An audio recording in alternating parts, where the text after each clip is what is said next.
করে তোমার এই ইলেকট্রিক ফিল্ডটা তো অ্যাপ্লাই হচ্ছে, যেহেতু আমি কন্ডাক্টরটা ইলেকট্রিক ফিল্ডের ভিতরে প্লেস করেছি, সেই জন্য আমার ইলেকট্রন গুলো তাহলে কোনো একটা দিকে মুভ করবে, তার মোশনটা কোনো একটা দিকে হবে, এবং সেই মোশনটা কোন দিকে দেখাচ্ছে, যে ইলেকট্রিক ফিল্ডের অপোজিটে, কারণ তার একটা ফোর্স, তাদের একটা অ্যাক্সিলারেশন হবে ইলেকট্রিক ফিল্ডের কারণে, এবং এর ফলে তারা একটা ফোর্স ফিল করবে। সেই ফোর্সটা কত হবে? ফোর্স হচ্ছে ওই ইলেকট্রন ই আর ক্যাপিটাল ইএক্স, মানে স্মল ই হচ্ছে চার্জ, আর তার যে ইলেকট্রিক ফিল্ড সেটার মাল্টিপ্লিকেশন। এখন ই হচ্ছে মাইনাস ই, কারণ আমার ইলেকট্রনের চার্জ হচ্ছে মাইনাস, না নেগেটিভ, তাহলে মাইনাস ই ইন্টু ইএক্স যদি হয়, তাহলে এক্স যে ডিরেকশনে আমার ইলেকট্রিক ফিল্ড যে ডিরেকশনে, তার অপোজিট ডিরেকশনই বোঝাচ্ছে ফোর্সটা। তাহলে অপোজিট ডিরেকশনে যদি ফোর্সটা হয়, তাহলে আমার কি হবে, যে ইলেকট্রন গুলো ইএক্স যেদিকে দেখাতে হচ্ছে ইলেকট্রিক ফিল্ড, তার অপোজিট ডিরেকশনে সে মুভ করবে। বুঝা গেছে এটা? হ্যালো, ফিগারের মধ্যে বোঝা যাচ্ছে না যে আসলে জিনিসটা। ফিগারে ইলেকট্রন গুলো এই দিকে মুভ করছে, আর আবার ইএক্স বলেন, এই সাইডে। ইএক্স, আচ্ছা, ইএক্স টা হচ্ছে এই এই ডিরেকশনে, আর ইলেকট্রিক ফিল্ড আমি অ্যাপ্লাই করার ফলে যে ইলেকট্রন গুলো দেখছি সেগুলো তার অপোজিট ডিরেকশনে মুভ করছে। Yes ma'am. ঠিক আছে, অপোজিট ডিরেকশনে মুভ করছে। ওটা কেন, এটা আমি বললাম যে তারা একটা ফোর্স যে ফেস করে, যে মানে ফিল করবে, এক্সিলারেশন হবে। তো তার যে তুমি যখন একটা ফিল্ড দিচ্ছ, একটা ইলেকট্রিক ফিল্ড দেওয়ার ফলে ইলেকট্রন গুলোর ভিতরে যে ইলেকট্রন গুলো আছে সেটা একটা এক্সিলারেশন পাবে, এবং সেই এক্সিলারেশনের কারণে যে ফোর্সটা ফিল করবে, সেই ফোর্সটা ইকুয়াল টু কি লিখতে পারো, minus E into EX. Minus E বলতে বোঝাচ্ছি চার্জ, ইলেকট্রনের চার্জ, সেই চার্জ ইন্টু, যদি ডিরেকশন বুঝতে চাও তাহলে চার্জের নেগেটিভ চার্জ যে, সেজন্য মাইনাস ই দিতে হবে তখন। তাহলে মাইনাস ই ইন্টু ইএক্স যদি হয়, সেটা মানে কি, মাইনাস মাইনাস ডিরেকশনে ফোর্সটা, তাহলে ইএক্স যে ডিরেকশনে, তার অপোজিট ডিরেকশনে হচ্ছে সে ফোর্স পাচ্ছে ইলেকট্রন। তো অপোজিট ডিরেকশনে যদি ইলেকট্রন ফোর্স পায়, তাহলে অপোজিট ডিরেকশনে সে মুভ করবে। এটা হচ্ছে কেন তার তার ডিরেকশনটা অপোজিট ডিরেকশনে দেখানো হচ্ছে, সেটার কারণ। আচ্ছা, এখন এখন ইলেকট্রন গুলো যে মুভ করছে, আমার ইলেকট্রিক ফিল্ডের কারণে তারা একটা এভারেজ ভেলোসিটি নিয়ে মুভ করে ইলেকট্রিক ফিল্ড দেওয়ার ফলে। এক একটা, আগে তো ছিল কন্ডাক্টরের ফ্রি ইলেকট্রন গুলো র্যান্ডমলি মুভ করছিল, এখন যখন আমি ইলেকট্রিক ফিল্ড দিচ্ছি, তখন এরা একটা নির্দিষ্ট, মানে এভারেজ একটা ভেলোসিটি নেওয়া হয়, যেটা সেই ভেলোসিটিটা মেনটেন করে। তো এভারেজ সেই ভেলোসিটিটা মেনটেন করে তারা করছে, সেটাকে বলা হয়ে থাকে ড্রিফট ভেলোসিটি। এই যে এখানে যেমন লিখেছি, ড্রিফট ভেলোসিটি হচ্ছে average velocity in the x direction, অর্থাৎ আমার কন্ডাক্টরটা যেদিকে মুভ, ইলেকট্রন গুলো যেদিকে মুভ করছে, সে তার যে একটা ভেলোসিটি ক্রিয়েট হচ্ছে, সেই ভেলোসিটিটা হচ্ছে একটা এভারেজ ভেলোসিটি ধরা হচ্ছে। সেই এভারেজ ভেলোসিটিটা হচ্ছে তার ড্রিফট ভেলোসিটির সমান। আচ্ছা, ইয়েস ম্যাম। এখন ড্রিফট ভেলোসিটি তাহলে লিখতে পারি কি, vdx equal to 1/n, vx1 হচ্ছে একটা, মানে x1 ইলেকট্রনের যদি ভেলোসিটি হয়ে থাকে, vx2 হচ্ছে x2, এরকম করে xn সংখ্যক ইলেকট্রনের ভেলোসিটিকে আমি n দিয়ে ভাগ করে এভারেজ করে নিলাম। তাহলে এভারেজ ভেলোসিটি অফ ইলেকট্রন হচ্ছে আমার ড্রিফট ভেলোসিটি। তো ড্রিফট ভেলোসিটিকে আমি এভারেজ ভেলোসিটি অফ ইলেকট্রন দিয়ে রিপ্রেজেন্ট করলাম। আচ্ছা, এখন তোমার যদি কারেন্ট ডেন্সিটি বলি এই এরিয়াতে, ধরো এখানে ক্রস সেকশনাল এরিয়া একটা নিয়েছে এ, এই জায়গার ক্রস সেকশনাল এরিয়া এখানে, আর এইটুকু অংশ হচ্ছে ডেল এক্স, এখান থেকে এতটুকু, তাহলে এইটুকু হচ্ছে তার ভলিউম। এই জায়গায় আমি তার কারেন্ট ডেন্সিটি যদি বের করি, তাহলে যে এক্স সমান হচ্ছে কারেন্ট ডিভাইডেড বাই তার এরিয়া। এখন কারেন্টকে আমি কি লিখতে পারি, del Q by del T, del Q by del T লিখতে পারি। ঠিক আছে, charge by charge per unit time.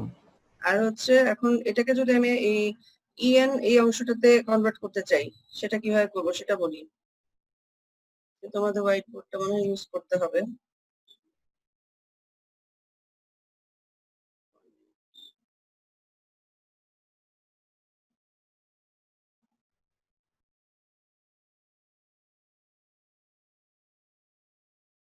করে যে লেখা হয় হাতের, আমার লেখা হয় না। আচ্ছা, আমি কনভার্ট করছি। তো কনভার্ট করতে গেলে আমাকে প্রথমে ধরো ইলেকট্রনিক কনসেন্ট্রেশন যদি ধরি স্মল এন, যদি ইলেকট্রনিক কনসেন্ট্রেশন ধরি, তাহলে সেই ক্ষেত্রে স্মল n ইকুয়াল টু হবে এখানে capital N divided by V।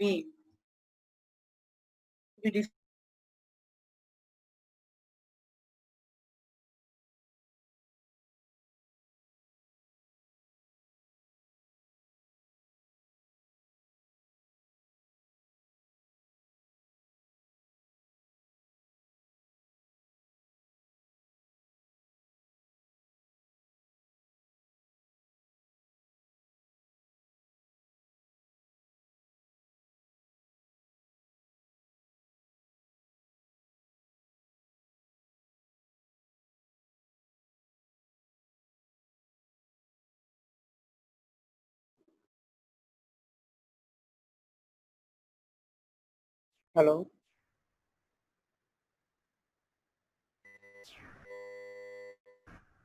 ম্যামের কি নেট চলে গেল? ম্যাম ডিসকানেক্ট হয়েছে মনে হয়। ম্যাম ডিসকানেক্ট হয়ে হ্যালো, হ্যালো, হ্যাঁ এই শোনো, আমার কথা কি শোনা যায়?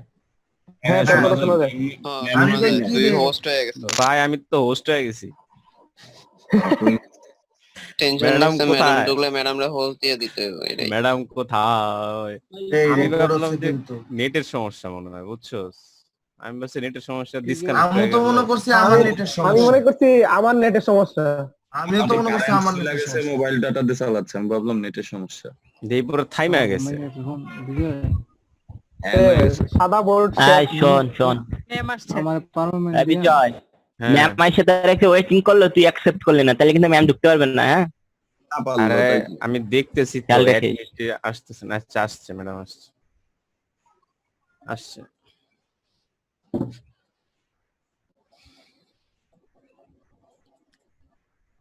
ম্যাম আপনি মিউট করা। আচ্ছা, মাঝখানে কানেকশন চলে গেছে ইন্টারনেট হঠাৎ করে। আচ্ছা, এখানে স্মল n কি লিখলাম ইকুয়াল টু বড় এন বাই ভি। আচ্ছা, তাহলে দাঁড়াচ্ছে বড় n মানে হচ্ছে তোমার নাম্বার অফ ফ্রি ইলেকট্রনস। ওটা স্লাইডে আছে, একটু পরে স্লাইডে দেখাচ্ছে। আমি জাস্ট তুমি কনভার্সনটা লিখে রাখো, তাহলে বুঝতে পারবে পরে। স্মল n আর v হচ্ছে ভলিউম।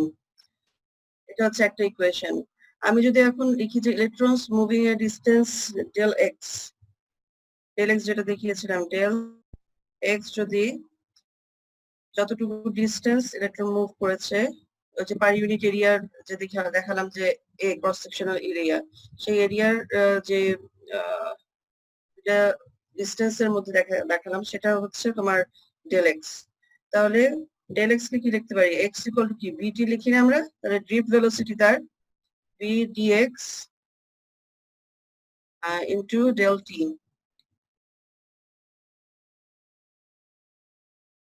ঠিক আছে, তাহলে V DX by del T.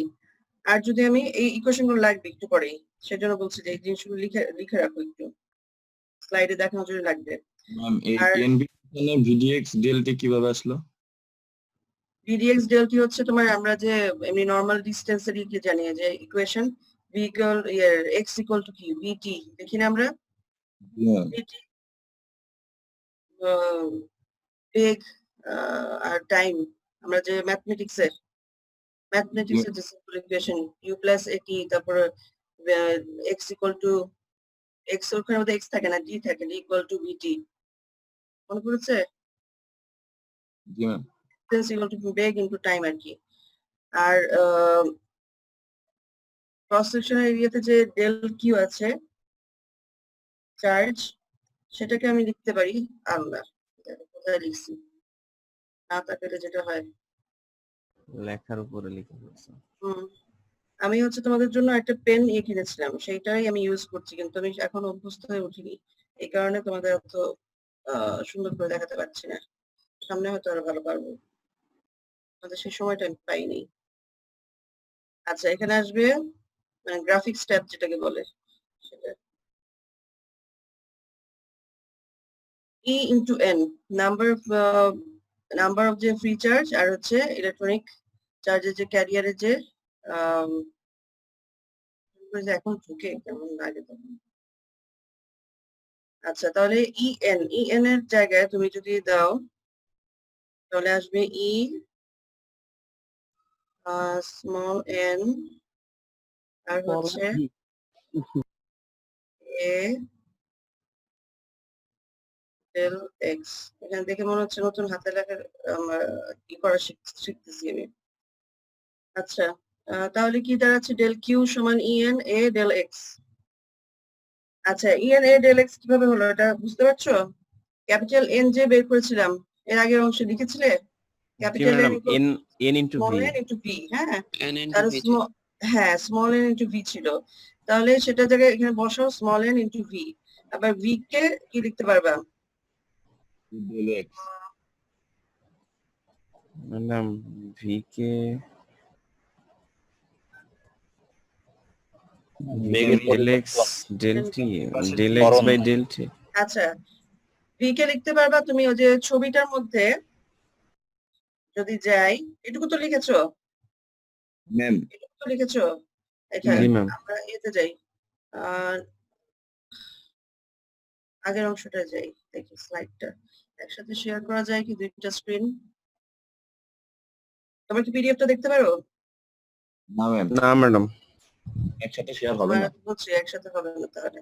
আচ্ছা আবার দেখাই, এখানে যদি দেখি তাহলে দেখো যে এখানে আমার এই ক্রস সেকশনাল এরিয়া যেটা, সেই ক্রস সেকশনাল এরিয়া আর এই ডেল এক্স বলেছি যে এটা ভলিউম, এই পুরো অংশটার এটুকু অংশর আমি ডেনসিটি বের করছি এই অংশের ভিতরে। দেখা যাচ্ছে না ম্যাম দেখা দেখা যাচ্ছে যাচ্ছে হচ্ছে না। এটা স্ক্রিন দেখা যাচ্ছে দেখা না। যাচ্ছে না। স্ক্রিন হয় না।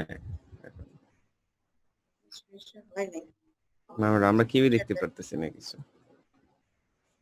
এখন এখন এখন হচ্ছে আসছে, না। এখন ঠিক আসছে। আছে আসছে। কি হচ্ছে? ঠিক আছে দেখো এখানে আমার এই এরিয়াটা দেখো, আমার এখানে যদি এরিয়াটা দেখি এই জায়গাটা হচ্ছে cross sectional area. Cross sectional area A, এখান থেকে এতটুকু ডিসটেন্স ধরেছে তোমার ডেল এক্স, তাহলে এই পুরোটুকুর ভলিউম কত হবে? এই এ আর del X multiplied by del X. A into del X. হ্যাঁ তাহলে ওই অংশটাই আমি যে এ ইন্টু ডেল এক্স লিখেছি ওটা হচ্ছে ভি এর পরিবর্তে। ঠিক আছে, তোমরা তো ইকুয়েশনটা লিখেছো। Yes ma'am.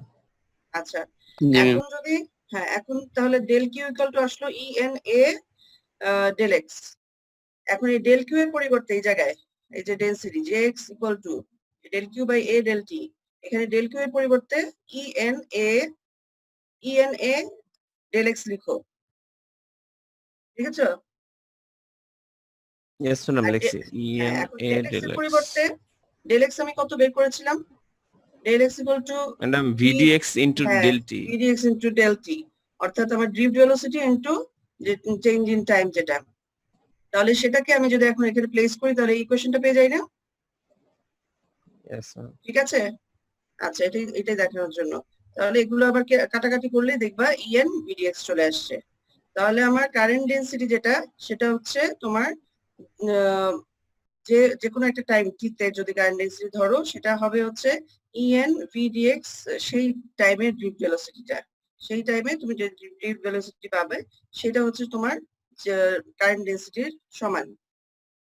এখানে সবগুলো জিনিস শুধু বলা আছে, উল্লেখ করে দিয়েছি, সো কঠিন হওয়ার কথা না। ঠিক আছে, ক্যালকুলেশন বোঝা আছে তো?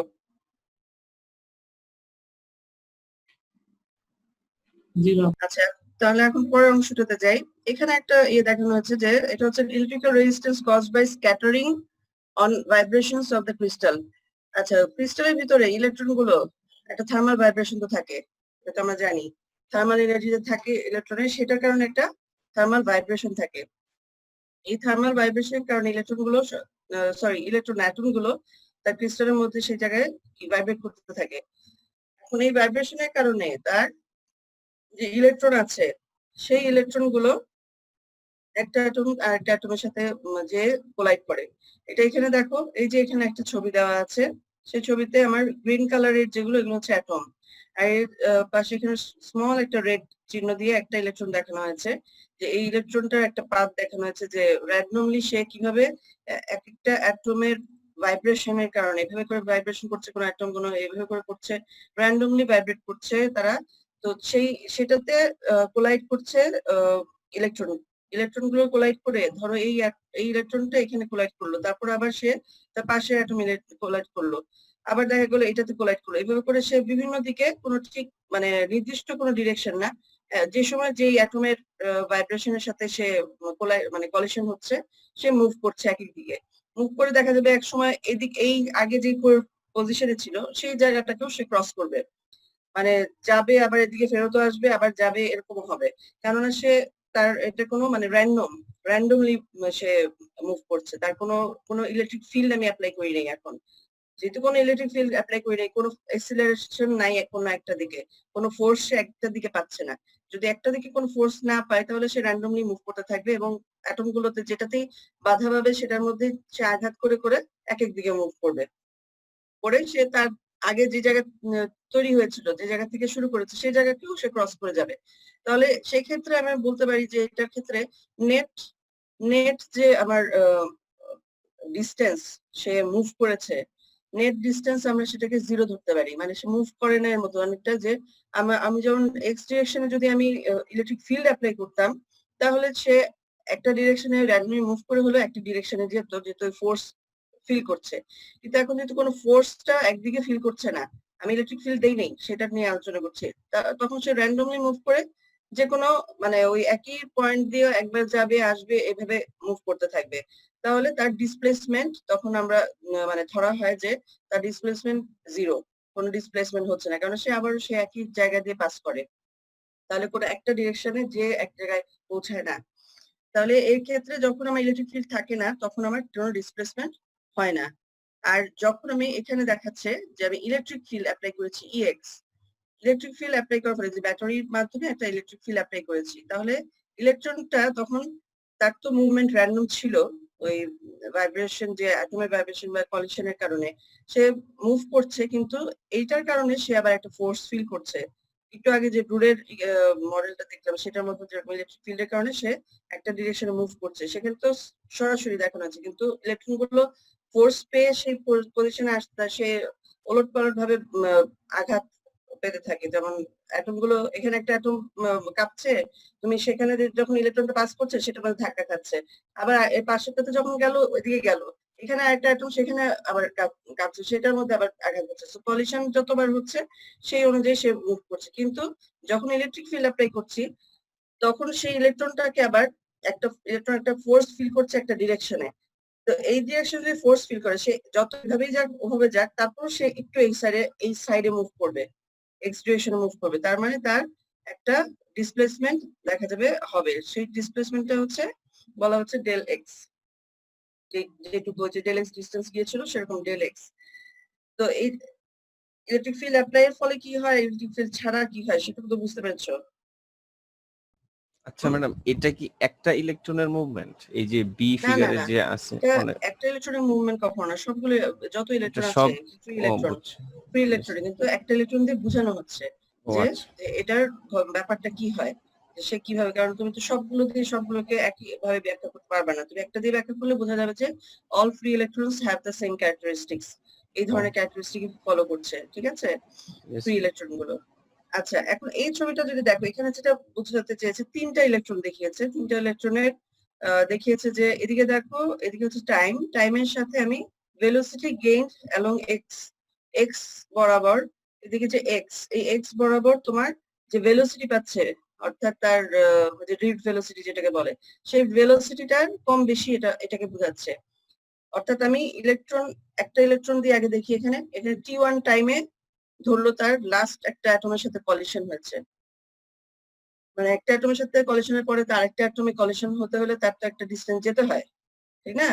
তো Yes, ma'am. সেইটুকু মাঝখানে যে টাইমটা, ওই একটা কলিশনের সাথে আরেকটা কলিশনে যাওয়ার মাঝখানে যে টাইমটা, সেটাকে ধরছে এই টি মাইনাস টি1, অর্থাৎ টি1 থেকে টি পর্যন্ত যখন যাচ্ছে তার তখন কোনো কলিশন হচ্ছে না, অর্থাৎ তার লাস্ট কলিশন হয়েছে টি1 এ, একটা Yes, ইলেকট্রনের, এটা এই একটা ইলেকট্রনের টি1 এ কলিশন হয়েছে, সে তারপর কোনো কলিশন ছাড়া আরেকটা কলিশনের মানে মাত্র কলিশন হবে, ধরো সেই সময় যে পিকে পৌঁছেছে তার ভেলোসিটিটা, সেটা আমি দেখাতে চাচ্ছি যে সে তার এই পিকে পৌঁছেছে তার ভেলোসিটি, এরপর তার আরেকটা কলিশন হবে, তাহলে কলিশন ফ্রি টাইম হচ্ছে এই টি মাইনাস টি1, এটা একটা ইলেকট্রনের জন্য এরকম।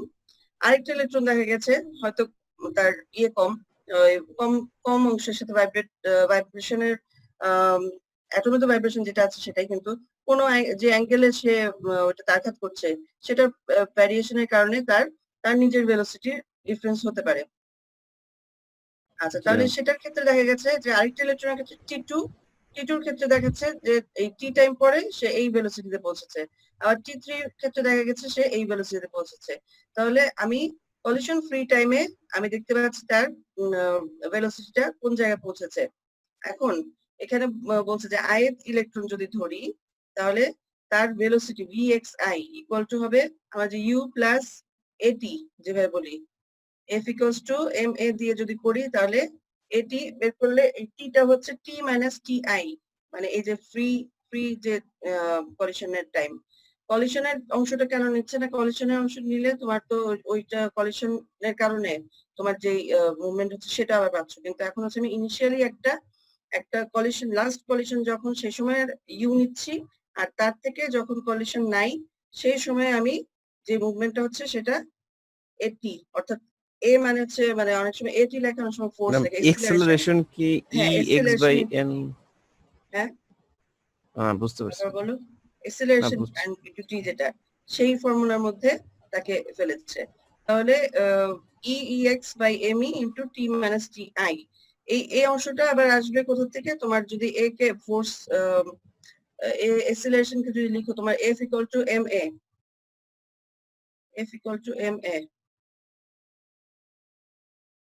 আচ্ছা এক্সেলারেশন কে তুমি যদি লিখো যে force f equal to ma, তাহলে তোমার ওখান থেকে তুমি এই ইয়েটা পাবে। মনে হচ্ছে ডিসকানেক্ট হয়ে যাবে আবার, অনেক ইন্টারাপ্ট হচ্ছে। f ইকুয়াল টু m এটা কোনখানে বসাবো? এই যে এর পরিবর্তে তুমি এটি যখন পাচ্ছ এটাকে কনভার্ট করে নিতে হবে। আচ্ছা ম্যাডাম, a কি এখানে হচ্ছে f/m? হ্যাঁ f ইকুয়াল টু ma আছে না, সেই f বাই তাহলে ফোর্সটাকে f/m, তাহলে হ্যাঁ ফোর্সটাকে লিখতে পারো e ইনটু x, আর m মাস তো হচ্ছে মাস অফ দ্য F ইলেকট্রন। হ্যাঁ FAT মাস। মেইন ইকুয়েশন হচ্ছে v equal to u plus at যেটা সেটা আর কি, ওটার মধ্যে এই ফরম্যাটে বসাচ্ছে আর কি। আচ্ছা, এখন ড্রিফট ভেলোসিটিকে vdx ইকুয়াল টু তাহলে কি লিখতে পারো? আমার ড্রিফট ভেলোসিটি হচ্ছে এভারেজ ভেলোসিটি, এর আগে আমরা যেটা পড়ে আসছি সেটা, তাহলে এভারেজ ভেলোসিটি সেটা ইকুয়াল টু হচ্ছে এই ex/me t মাইনাস ti। এখন বলতে পারো যে এটা তুমি ti দিয়েছো কিন্তু এখানে u xi কোথায়? এখন যখন আমি n সংখ্যকের তোমার ভেলোসিটিটা চিন্তা করছি তখন দেখা যাবে যে আমার ইনিশিয়াল যে তোমার কলিশনের পর যে লাস্ট কলিশন যেটা হলো সেটা তো হচ্ছে লাস্ট কলিশনের পরে তার যে ভেলোসিটি এখানে এই যে t1 এর এখানে সেই ভেলোসিটি গুলো সবগুলোর যে ভেলোসিটি সেগুলোকে ধরাবে, সেগুলো ব্যাক করছে, সেগুলো ব্যাক করলে তোমাকে সবগুলো যোগ করলে দেখা যায় সেগুলো খুবই সামান্য, যেটাকে জিরোর সাথে ধরা হচ্ছে। অর্থাৎ আমার এখানে কি বলবো,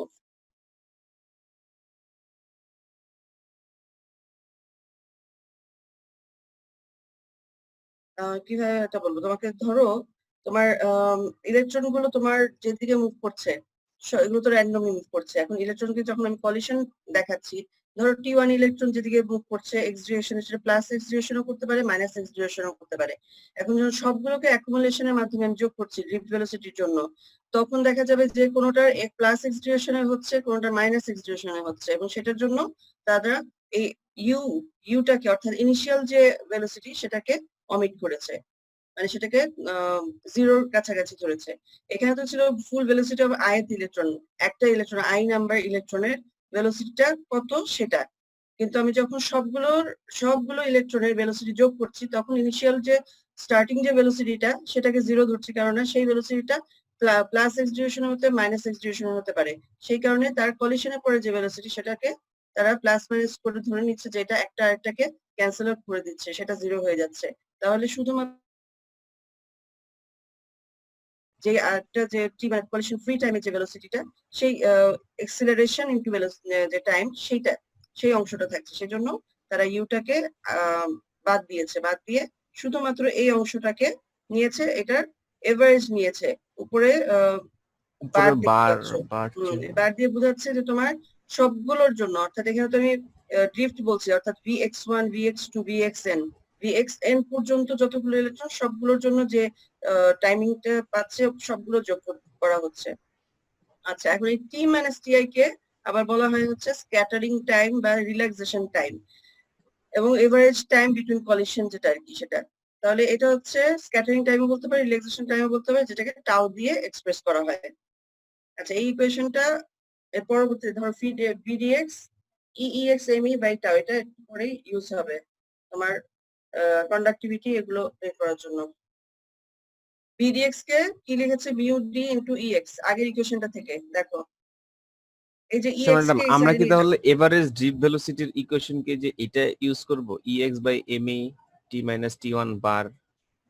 হ্যাঁ, তোমার ইয়ের অনুযায়ী তুমি যদি দেখা হয় যে কলিশন হচ্ছে এবং তার মধ্যে ইলেকট্রিক ফিল্ড অ্যাপ্লাই করেছো, তাহলে তুমি এই ইকুয়েশন ইউজ করবে। কিন্তু সেটা ডিপেন্ড করছে তোমার কোনটা দিয়ে রেখেছে। তোমার টি মাইনাস টিআই এর চেয়ে দেখবে যে হয়তো টাউ টাউ এর ব্যাপার আসবে, যে একবারে টাউ দিয়ে বের করতে হবে, যে রিল্যাক্সেশন টাইম দিয়ে দিয়েছে, স্ক্যাটারিং টাইম তোমার দিয়ে দিয়েছে, তখন তোমার ওই ইকুয়েশন ইউজ করতে হবে যে ভিডিএক্স ইকুয়াল টু, এটা হচ্ছে মানে তোমাকে যে যে অংশ তোমার ফর্মুলাটা সামনে থাকলে তুমি ফর্মুলা দেখি তখন বসালে জিনিসটা চলে আসবে, ঠিক না? জি ম্যাডাম। আচ্ছা, তাহলে এই ইকুয়েশনটা এখন EX টাকে জাস্ট এক সাইডে নাও আর E টাউ বাই ME যদি রাখো, E টাউ বাই ME, তাহলে এই পরের ইকুয়েশনটা পাবে।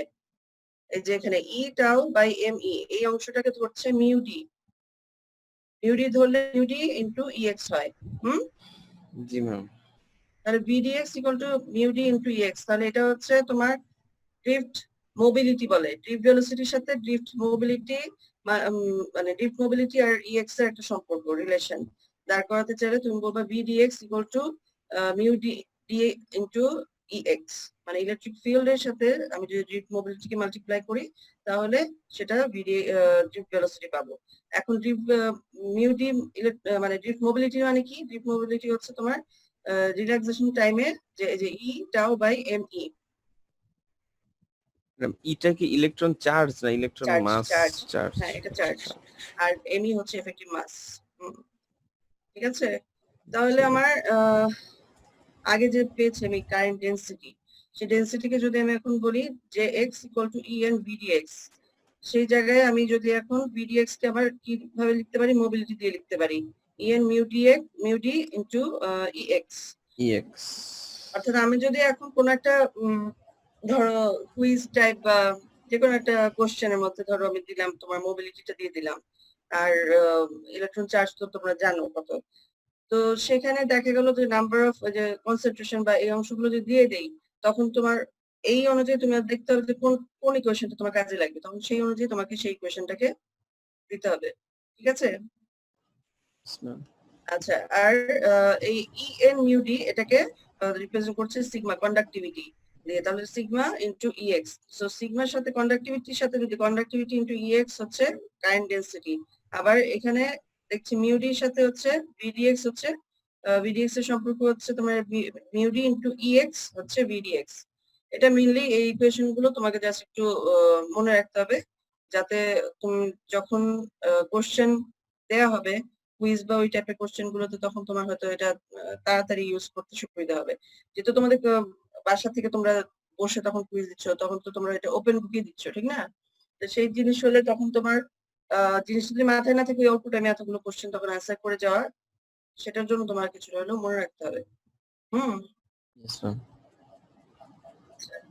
তাহলে এটা হচ্ছে আমি কন্ডাক্টিভিটির ইয়েটা পেলাম। আর যদি রেজিস্টিভিটি বলতে চাই তাহলে 1/r, মানে 1 সিগমা সমান হচ্ছে r, সামনে আছে, এরপরে আমি ম্যাথমেটিক্যাল প্রবলেম করিয়ে তারপরে সামনে রেজিস্টিভিটিতে যাব, এটারই কন্টিনিউশন আর কি।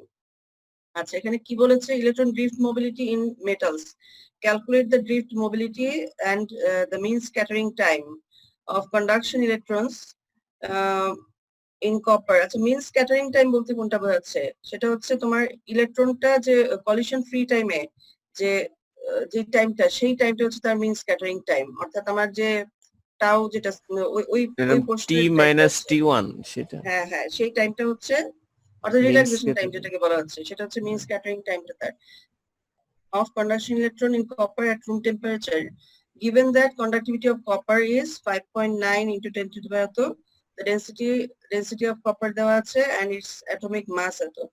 আচ্ছা, প্রথমে ইকুয়েশন দেখে ধরো তোমার কি কি দেওয়া আছে সেটা লিখে ফেলবা, তাহলে তোমার মাথায় চলে আসবে তোমার কোন ইকুয়েশনের মাধ্যমে বের করতে হবে, তাহলে ইজি হয় আর কি। কন্ডাক্টিভিটি অফ কপার সিগমা দিয়ে রিপ্রেজেন্ট করেছে তোমার ইকুয়েশন গুলোতে কন্ডাক্টিভিটি কে, সেহেতু তোমার সিগমা ইকুয়াল টু দেওয়া আছে যে মানটা সেটা তুমি বসালে।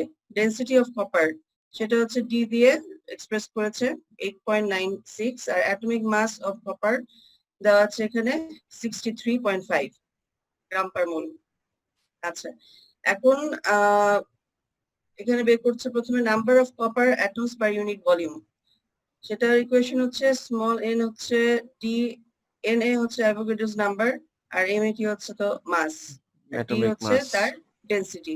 হ্যাঁ, এখন এটার মধ্যে তোমার ইকুয়েশন সবগুলো কি দেওয়া আছে, অ্যাভোগাড্রো আছে, অ্যাটমিক মাসও আছে, ডিও আছে, তাহলে এন বের হয়ে যাওয়ার কথা, ঠিক না?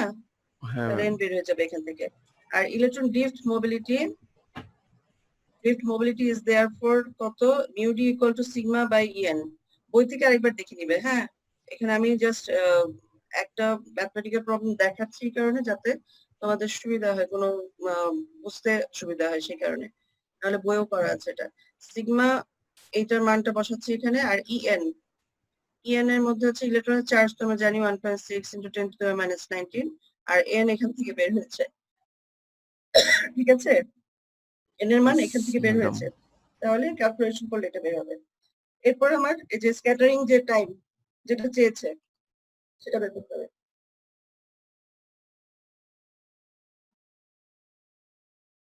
Sorry, tau equal to mu D M E by E. আমার মিউডির সাথে যে রিলেশন ছিল সেই আগের ইকুয়েশন দেখলে দেখতে পাবে। মিউডি তো এখানে বের করেছো, মিউডি বসাতে পারবে এম ই হচ্ছে এফেক্টিভ মাস হচ্ছে এটা মনে রাখতে হবে 9.1 × 10⁻31। এটার নাম ইলেকট্রনের মাস, ইলেকট্রনের এফেক্টিভ মাস। মাস অফ আচ্ছা, ইলেকট্রন, চার্জ অফ আর হচ্ছে ইলেকট্রন চার্জ, তাহলে তোমার টাইমটা পেয়ে যাবে। এখানে কিন্তু এতটুকুই চেয়েছে। হ্যাঁ, কিন্তু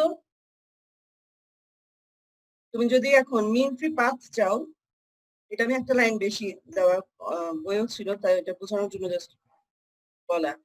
তোমার মিন ফ্রি পাথ যদি চাও, তাহলে এখানে যেহেতু এটা হচ্ছে সেকেন্ড, তোমার টাইমটা দেওয়া আছে, তাহলে আমার মিন ফ্রি পাথ যদি বের করতে হয়, mean speed of the conduction of the electron is দেওয়া আছে যে স্পিড এত, তাহলে স্পিডের সাথে আমি যদি টাইম মাল্টিপ্লাই করি তখন আমি তার মিন ফ্রি পাথ পেয়ে যাবো।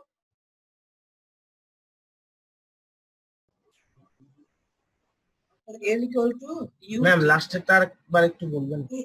এবার ডিসটেন্স ইকুয়াল টু ধরো U ইনটু মানে ভেলোসিটি ইনটু টি।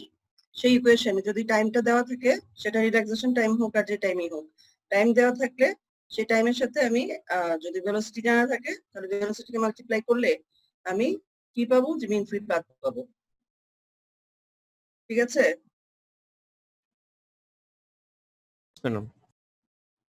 এটা এখানে চাই নেই, কিন্তু যদি তোমাকে বলা হয় যে মিন ফ্রি পাথ কত, তুমি তখন এটাও যেহেতু জানা আছে, ইউ এর মান দেওয়া থাকলে যেটা মাল্টিপ্লাই করবা, করে সেই মানটা দিবা। আচ্ছা,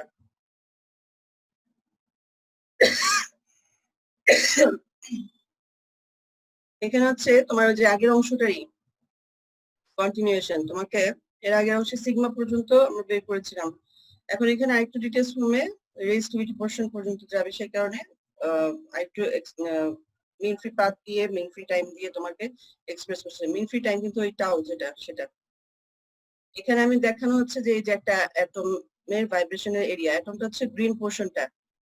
হ্যাঁ, এই গ্রিন অ্যাটম সেটা ভাইব্রেট হচ্ছে যতটুকু এরিয়াতে, সেটা দিয়ে একটা সার্কেল তৈরি করেছে ইয়েলো কালারের, অর্থাৎ তার এটা হচ্ছে ভাইব্রেটিং এরিয়া। সে যদি এতটুকু এরিয়ার মধ্যে ভাইব্রেট করে, তাহলে এইখানে দুইটা অ্যাটম দেখা রয়েছে যে এই দুইটা অ্যাটম এইটুকু এরিয়ার মধ্যে ভাইব্রেট করছে, আর এই অংশতে কোনো আর অ্যাটম নাই। এখন একটা ইলেকট্রন যদি এর কাছে আসে, তাহলে এই এরিয়ার মানে এই এরিয়ার মধ্যে ঢুকলেই সে কলিশন হবে, তার কোলাইড করে সে এখান থেকে এদিকে মুভ করলো, করার পরে আবার এইটুকু এরিয়ার মধ্যে যেহেতু আসছে, যেহেতু এইটুকুর মধ্যে ভাইব্রেট করে এই এরিয়াটার মধ্যে অ্যাটমটা, তাহলে সেটার সাথে তার একটা কলিশন হবে। তখন সে এখানে আসলে এখানেও তার একটা কলিশন হয়ে সেই দিকে চলে আসলো। অর্থাৎ তার বোঝাতে যাচ্ছে যে এখান থেকে এতটুকু পর্যন্ত টাইমে তার কোনো কলিশন হচ্ছে না। এর আগে যেটা আমরা গ্রাফের মাধ্যমে প্রকাশ করেছিলাম, সেটা যদি বলে এখানে অ্যাটমের মাধ্যমে, তাহলে এখান থেকে এতটুকু হচ্ছে তোমার যে টাইম, সেটা হচ্ছে টাউ, টাইমটা টি মাইনাস টি আই যেটা করেছিলাম, বোঝা যাচ্ছে তো? সেটা হচ্ছে টাউ, এই টাইমটা।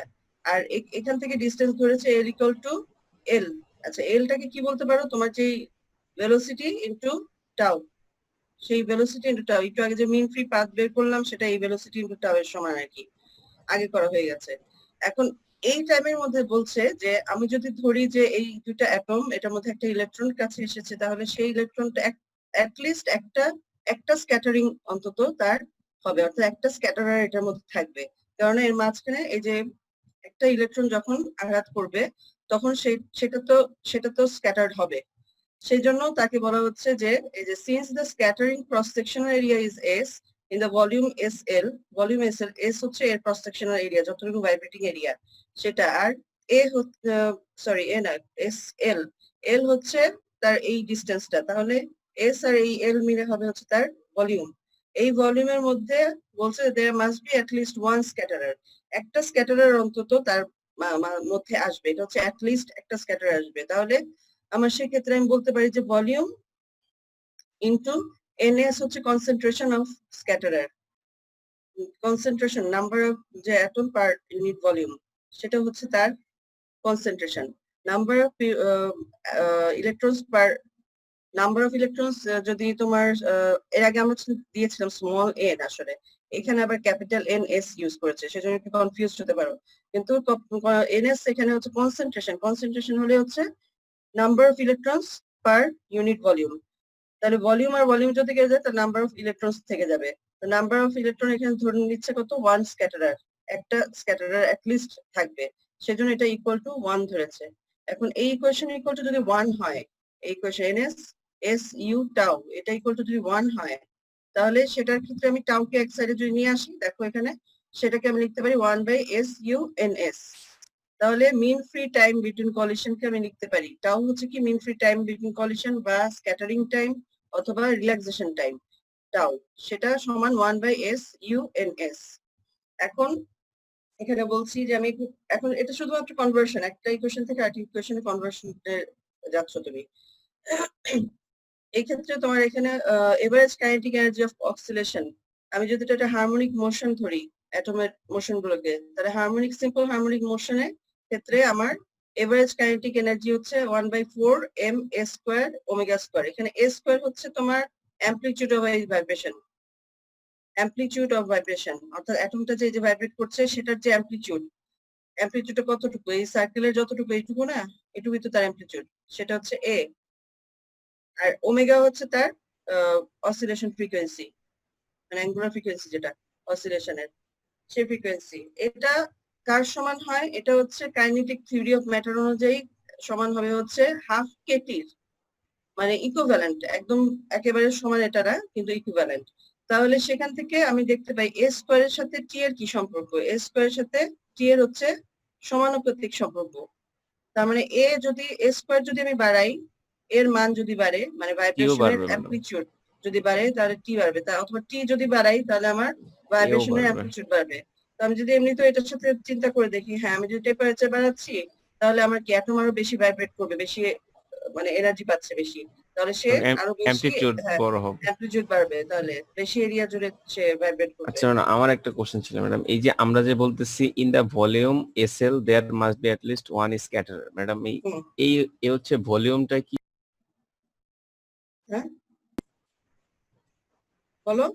এই যে একটা বক্সের মধ্যে যে আপনি লিখছেন since the scattering cross sectional area is S in the volume SL, madam এই এসএল ভলিউমটা কি এই দুইটা অ্যাটমের একসাথে নাকি একটা? হ্যাঁ, মানে এইটুক এরিয়ার, তুমি তো এই পুরাটুক এরিয়ার এইটুককে চিন্তা করছো না, তুমি তো এটাকে একটা ক্রস সেকশন ধরে এইটুকের মধ্যে কোনো একটা স্ক্যাটারের অন্তত আসবে, সেটা অন্তত একটা স্ক্যাটারার মানে একটা স্ক্যাটারিং অন্তত হবে, সেটা তুমি দুইটার মধ্যে অবশ্যই একটা তাহলে স্ক্যাটারার থাকতে হবে আর দুইটা মিলে একটা হ্যাঁ। ভলিউম ক্রিয়েট তো করবে। এইটুকু এরিয়াকে বোঝানোর জন্য তুমি এটার ভলিউমটা যেটা শুধু তো সাইডের এরিয়াটা নিলে তো শুধু সাইডের এরিয়াটা হবে, তুমি এইটুকু অংশকে বোঝাতে চাচ্ছ, সেই জন্য তোমার ওই ভলিউমটাকে দেখিয়েছে।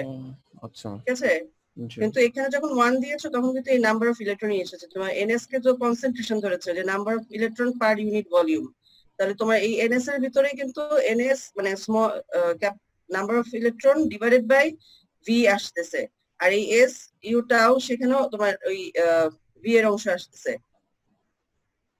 জি ম্যাম। ঠিক আছে, তাহলে সেই দুইটা যদি কেটে যায় তাহলে কিন্তু শুধু নাম্বার অফ ইলেকট্রনই থাকে। নাম্বার অফ ইলেকট্রন আমরা ধরছি 1, সেই হিসেবে 1 ধরছো। তো ওইটা ওই ক্যালকুলেশনে যদিও দরকার নাই, কিন্তু ওটা বোঝার জন্য বললাম আর কি। তুমি শুধু ধরছো যে অ্যাটলিস্ট একটা স্ক্যাটারার আছে, সেই হিসেবে তুমি এটাকে ইকুয়াল টু 1 ধরতে পারো, সেভাবে ধরেছো। এটাই এই কনসেপ্টই বলেছে।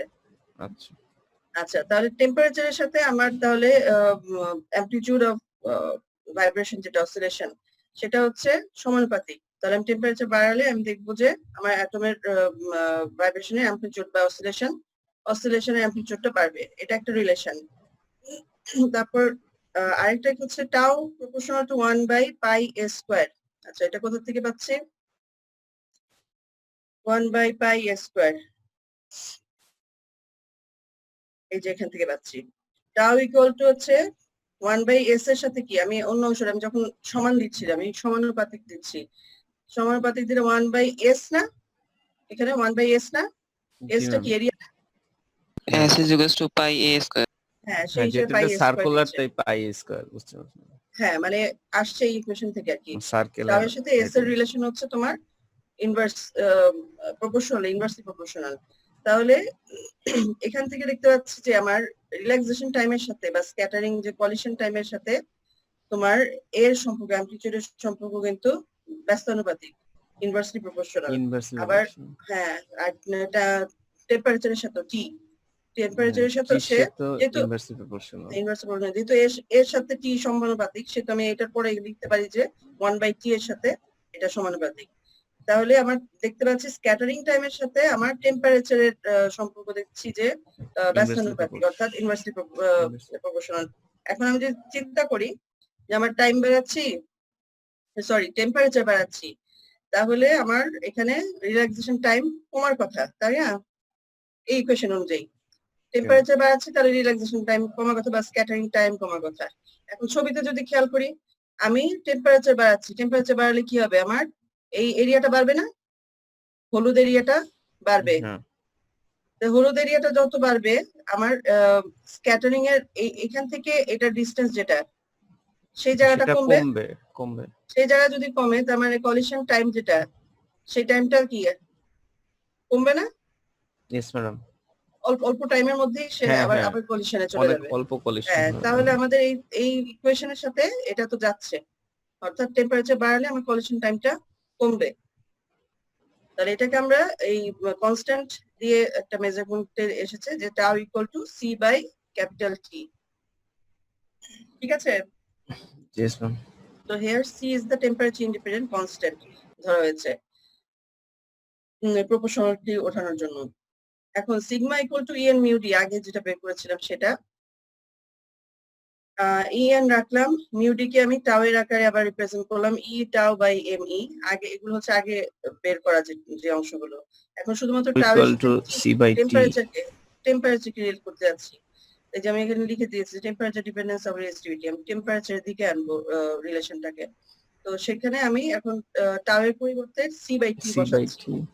তাহলে আমি সিগমার সাথে অ্যাকচুয়ালি টি এর কি সম্পর্ক পাচ্ছি, কন্ডাক্টিভিটির সাথে ইনভার্সলি প্রপোর্শনাল 1 বাই টি এই অংশ পাচ্ছি। আচ্ছা, এই ইকুয়েশনটা আমি পরের স্লাইডেও একই ইকুয়েশন জাস্ট লিখে দিয়েছি যাতে সুবিধা হয়, একই ইকুয়েশন লিখেছি। এই যে এখানে তাহলে সিগমা সমান হচ্ছে 1 বাই টি, তার মানে আমার যদি টেম্পারেচার বাড়াই তাহলে কন্ডাক্টিভিটি আমার কমবে, কারণ আমি স্ক্যাটারিং বাড়বে, স্ক্যাটারিং বাড়লে তো আবার বাধা বাড়ছে, সো এটা ক্ষেত্রে আমার এটা কমবে কন্ডাক্টিভিটি।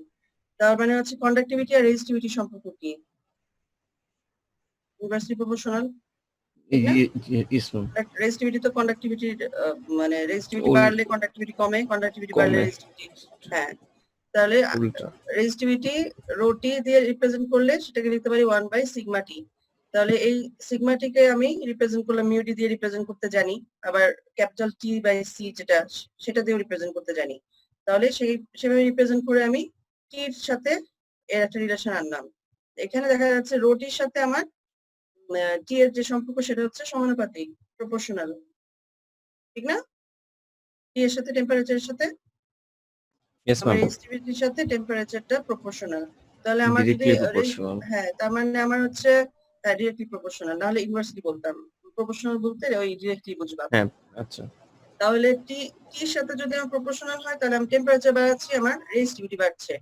ওই যে এরিয়া বাড়ছে, অ্যামপ্লিটিউড বাড়ছে, ওগুলো বাড়লে তোমার কম এরিয়াতেই হচ্ছে। তাহলে এটাকে আমি কনস্ট্যান্ট একটা টার্ম ধরে নিয়েছি, সেটা হচ্ছে এ, যেটা মানে টেম্পারেচার ইন্ডিপেন্ডেন্ট কনস্ট্যান্ট একটা, এই অংশটা টি ছাড়া যে অংশটা সিম্পলিফিকেশনের জন্য। তাহলে আমার রো টি দাঁড়াচ্ছে এ ইন্টু টি।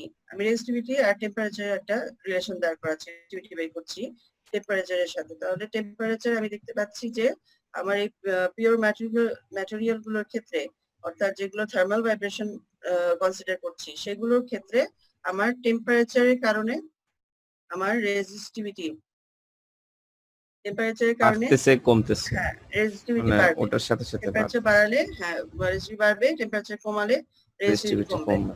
সো আমি এই রিলেশনটা হচ্ছে শুধুমাত্র যেই ম্যাটেরিয়াল গুলো পিওর ম্যাটেরিয়াল সেগুলোর ক্ষেত্রে চিন্তা করা হয়। অর্থাৎ যেটার ক্ষেত্রে আমরা বলি যে যখন অ্যাটম গুলো এমনি নরমালি একটা ক্রিস্টালে আছে তখন তারা তো থার্মালি ভাইব্রেট করে, থার্মাল এনার্জি থাকে তাদের, তারা ভাইব্রেট করে, সেটার কারণে যে রেজিস্টিভিটি ক্রিয়েট হচ্ছে সেটা হচ্ছে আমার রোটি, যেটা টেম্পারেচারের উপরে ডিপেন্ডেন্ট। ঠিক আছে? সেজন্য নিচে লিখেছি the resistivity of a pure metal wire increases linearly with the temperature. Pure metal কথাটা বলছি, এরপরে বুঝতে পারবে যে পিওর কেন, অ্যালয়ের ক্ষেত্রে আবার ডিফারেন্ট হবে। The resistivity is due to scattering of conduction electrons by thermal vibration of the atoms. Just যে কথাগুলো বলেছি ওটাই একটা সামারি ফর্মে বলা, যে তোমার যে রেজিস্টিভিটি হচ্ছে scattering of conduction electron by thermal vibration. Scattering হচ্ছে কিসের কারণে? আমার অ্যাটমের ভাইব্রেশনের কারণে। কারণ আমার অ্যাটম গুলো ভাইব্রেট করছে বলেই ওইটার কাছে যে ইলেকট্রনটা আসছে, যেহেতু ইলেকট্রন গুলো র্যান্ডমলি মুভ করে, ফ্রি ইলেকট্রন তারা, সেটা যখন অ্যাটমের কাছে আসছে সে সেই ভাইব্রেশনের সাথে কোলাইড করে, অ্যাটমের ভাইব্রেশনের সাথে কোলাইড করে সে মুভ করছে। আচ্ছা, আর conductivity is termed as lattice scattering limited conductivity.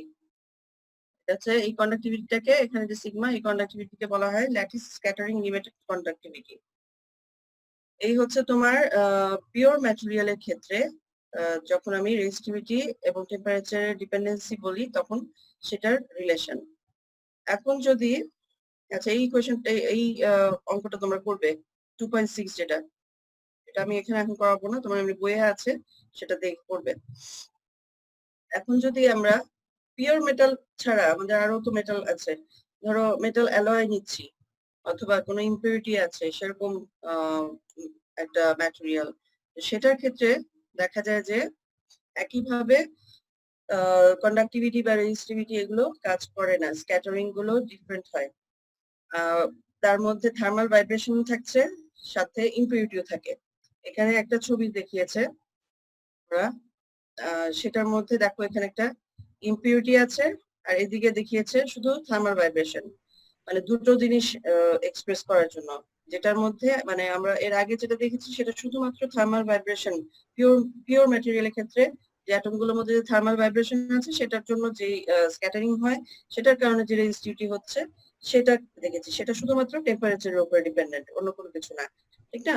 সেটা টেম্পারেচার উপর ডিপেন্ড। এখন দেখতে যাচ্ছি যে আমার যদি পিওর ম্যাটেরিয়াল না হয়, আমার ইম্পিউরিটি থাকে, আমার যদি এটা একটা যৌগ হয়ে থাকে, কোনো অ্যালয় হয়ে থাকে, তাহলে সেটা শুধু সেই রুল দিয়ে তুমি এক্সপ্লেইন করতে পারবে না। সেটার জন্য এই ম্যাথিয়েসেন্স রুল অ্যাপ্লাই করা হয়। ম্যাথিয়েসেন্স রুলে কি বলা হয়? ম্যাথিয়েসেন্স রুলে দুটো জিনিস কনসিডার করা হয়। একটা হচ্ছে তার থার্মাল ভাইব্রেশনের কারণে, অ্যাটমের তো থার্মাল ভাইব্রেশন থাকবেই, সেটার কারণেও একটা রেজিস্টিভিটি থাকবে, প্লাস হচ্ছে তার মধ্যে যে ইম্পিউরিটি থাকবে সেটাতেও একটা স্ক্যাটারিং হবে এবং সেটার স্ক্যাটারিং এর জন্য আরেকটা রেজিস্টিভিটি থাকবে, এবং দুটার রেজিস্টিভিটির নেচার ডিফারেন্ট। অর্থাৎ আমার থার্মাল ভাইব্রেশনটা আমরা জানি যে থার্মাল ভাইব্রেশনটা তার টেম্পারেচারের উপর ডিপেন্ডেন্ট, আর এখন দেখবো আমরা যে আমার যদি ইম্পিউরিটি থাকে তাহলে সেটা কিসের উপর ডিপেন্ডেন্ট। সেটা এখানে দেখা যাচ্ছে যে আমার এই যে থার্মাল ভাইব্রেশনের কারণে এই যে অ্যাটম গুলো ভাইব্রেট করছে এই অংশে দেখাচ্ছে যে সেখানে একটা ইলেকট্রন যেমন থার্মাল ভাইব্রেশনের কারণে এখানে কোলাইড করে কলিশনের মাধ্যমে এদিকে মুভ করছে, সেটা হচ্ছে তোমার ওই যে rho T equal to A into T, সেটা ফলো করবে এই ভাইব্রেশনের কারণে যে ইলেকট্রনের কলিশনটা। আর এখানে দেখাচ্ছে এই বড় করে একটা অন্য একটা ইমপিউরিটি ডিফেক্ট, আমরা তো পড়েছি ইমপিউরিটি ডিফেক্ট, অন্য একটা অ্যাটমের সাথে যদি বসে যায় সেটাও একটা তার জন্য ইমপারফেকশন, সো সেটাও একটা ইমপিউরিটি তার জন্য। তাহলে সেই ধরনের যদি হয় সেটাতেও তো সে এসে কোলাইড করবে, সেটা যেহেতু অন্য একটা ম্যাটেরিয়াল, অন্য একটা অ্যাটম বা অন্য একটা ইমপিউরিটি, তার তার যে ক্রিস্টালের যে অ্যাটম গুলো তার সাথে এটার পোটেনশিয়াল এনার্জির একটা ডিফারেন্স হবে, সেটা তো একরকম হবে না। সেটা যখন এখানে আসবে তখন তার ওখানে একটা পোটেনশিয়াল এনার্জি ডিফারেন্সের কারণে তোমার এই কলিশন গুলো ক্রিয়েট হবে, এবং সেটার কারণে এখানে দেখিয়েছে যে এটার কারণে যে আমার একটা মানে ইলেকট্রনের যে কলিশন হচ্ছে সেটার কারণে আমার স্ক্যাটারিংটা আরেক ধরনের স্ক্যাটারিং হচ্ছে, সেটা টেম্পারেচার উপরে ডিপেন্ডেন্ট না। অর্থাৎ টেম্পারেচার যদি আমি দেই বা না দিই, যেটাই দিই না কেন, আমার এটা ইমপিউরিটির উপর ডিপেন্ডেন্ট, ইমপিউরিটি দিলে আমার এই স্ক্যাটারিংটা হবে।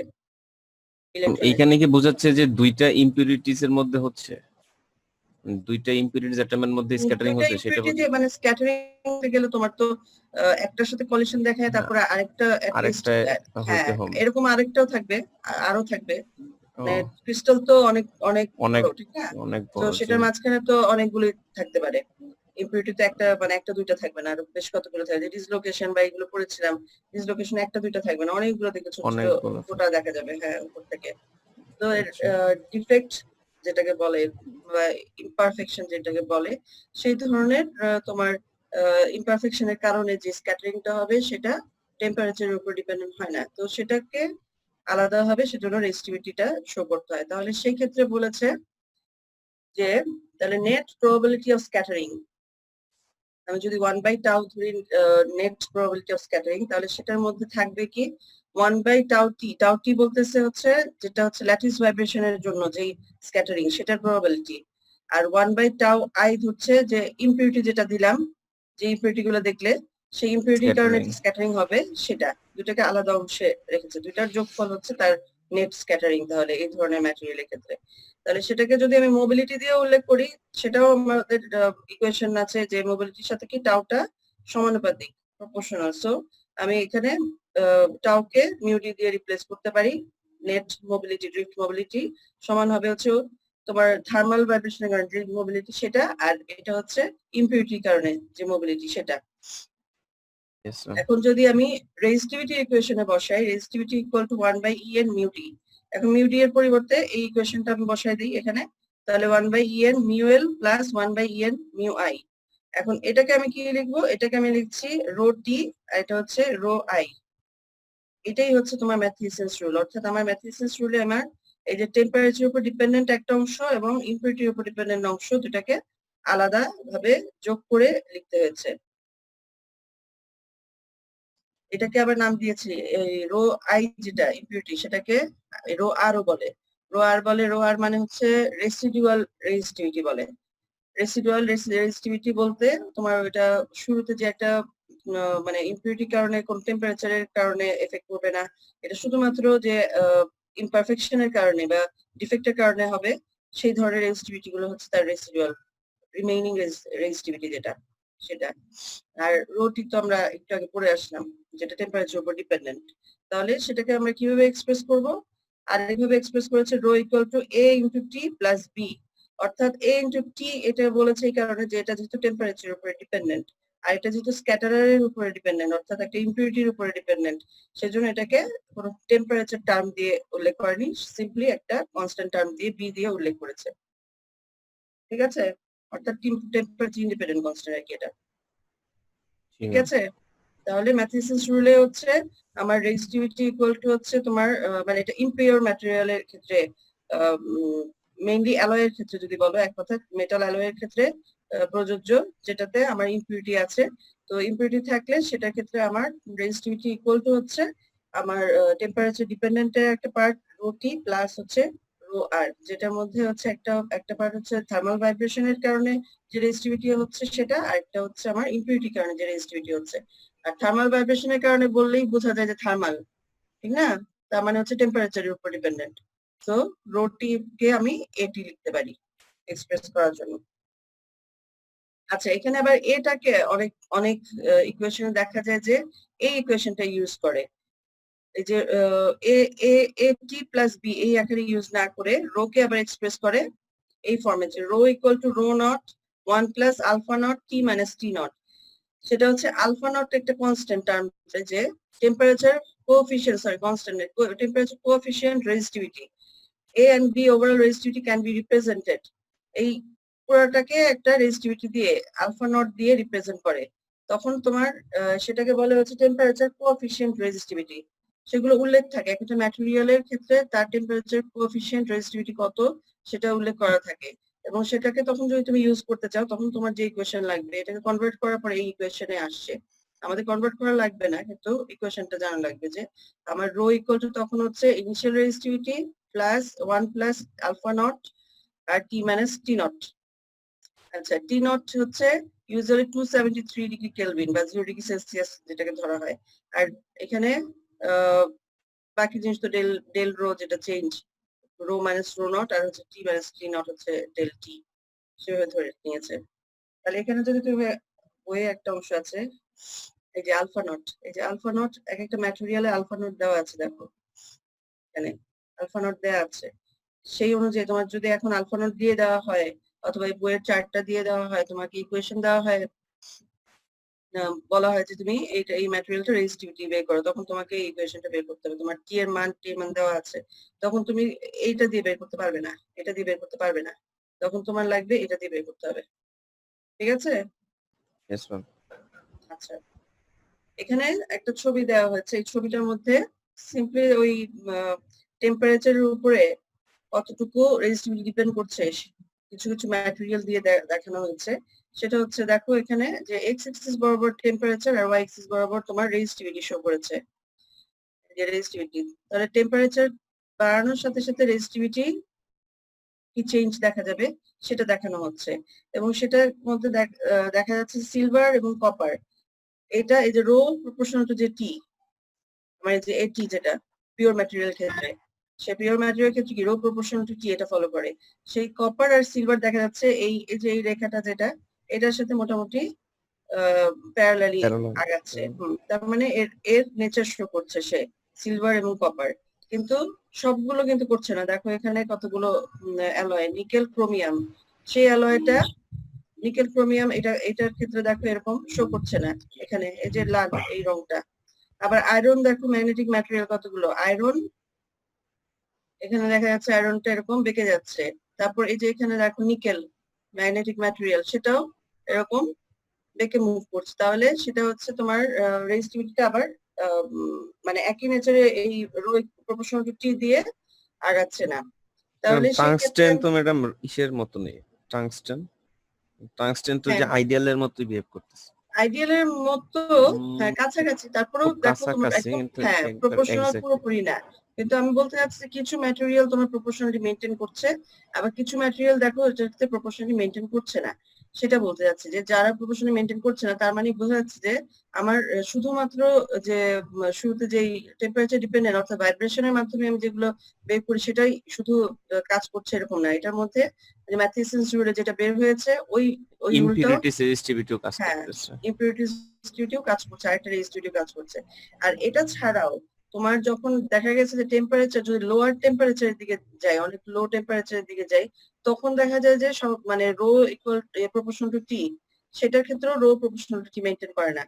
মানে ইম্পিউরিটির ক্ষেত্রে একটা ব্যাপার, মানে আরেকটা স্ক্যাটারিং আরেকটা রেজিস্টিভিটি কাজ করছে, কিন্তু এটা ছাড়াও এখানে একটা পিকচার দেওয়া আছে, দেখা যায় যে আমার 100K এর নিচের যে টেম্পারেচার গুলো, 100K এর নিচে টেম্পারেচার গুলো যেগুলো, সেগুলোর ক্ষেত্রে দেখা যায় যে তার এখানে দেখো rho proportional to T to the power 5, অর্থাৎ rho proportional to T maintain করছে না, সে টেম্পারেচার অনেক বেশি টেম্পারেচার তাকে মানে অনেক বেশি এনার্জি দিতে হচ্ছে তাকে, এই এই ইয়েটাতে শার্প ডিক্রিজ হচ্ছে বা শার্প ইনক্রিজ হচ্ছে এখানে।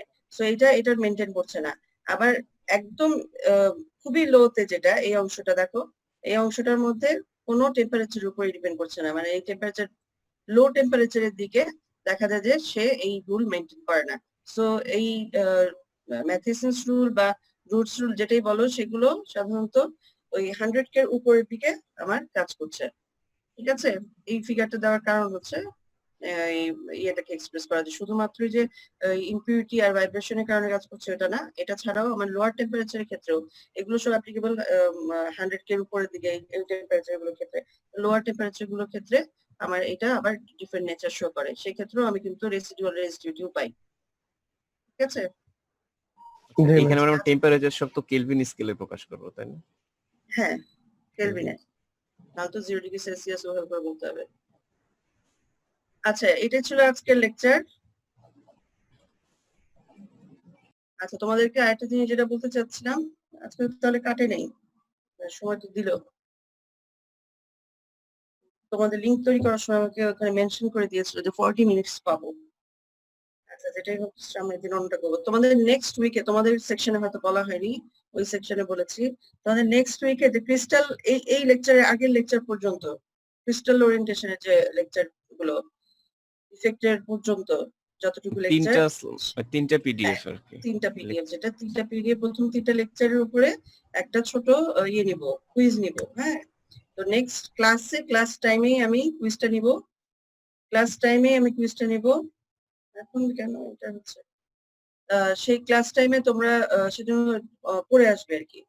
ঠিক আছে, যদিও এটা ওপেন বুক যেটাই হোক না কেন, তুমি না কিভাবে পড়লে নিবেন? রিটেন অল্প সময়ে পারবা না। না হলে ওই যে কুইজ যেভাবে নেয়, কুইজ ছোট ছোট অংশ আর কি, তুমি তোমার একটা খাতা বা কিছু রাখবা যাতে ওটাকে ক্যালকুলেট, কোনো কিছু ক্যালকুলেট করতে হলে তুমি যাতে ক্যালকুলেট করতে পারো, এটা ক্যালকুলেটর সামনে রাখবা, রেডি রাখবা, কারণ টাইম যতটুকু লিমিট দেওয়া হবে ওই টাইমের মধ্যে কিন্তু ওই গুগল ক্লাসরুমে ঢুকবা, গুগল ক্লাসরুমে ঢুকে ওই ইয়েগুলো ক্লিক করে আর কি করে দিবা। ম্যাম এমসিকিউ কোয়ালিটির কোশ্চেন হবে না ম্যাম লিখিত টাইপের? এমসিকিউ টাইপেরই হবে, মানে কুইজ তো ছোট ফর্মে হয়,